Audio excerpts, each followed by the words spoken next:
What's up, everybody, and welcome back to the channel. VP Tactical here, and today I'm going to do a short video for you on how to field strip your Benelli M2. So if you've never done this before, this is certainly a great exercise and best way arguably to clean your gun, right? Get that thing field stripped all the way down. That way you can oil the proper parts, clean things, do whatever you got to do.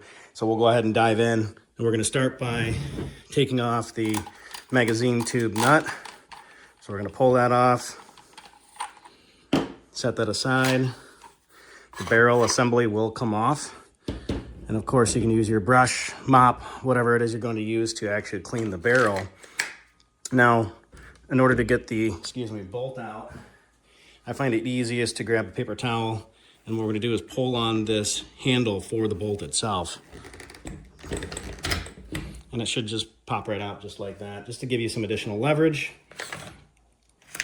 And then your bolt assembly just pops out like that. And what you're going to want to do, clean this bad boy up, put some oil on these rails here, put some oil over here on the top side.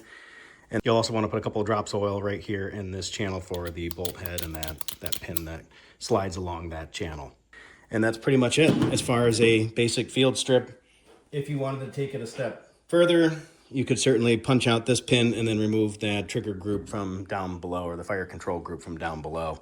And here's a quick shot of that fire control group out if you wanted to go even further. I opted to do that, drop some oil on any of these joints. That's what I opted to do. But that's it in a nutshell. If you have any questions, comments, thoughts, drop those below. Otherwise, like I said, as far as the reassembly, it's going to just be in the opposite order. You're going to put your bolt back in, barrel goes back on there, and then you're rocking and rolling. Be safe, stay vigilant. Catch you on the next video.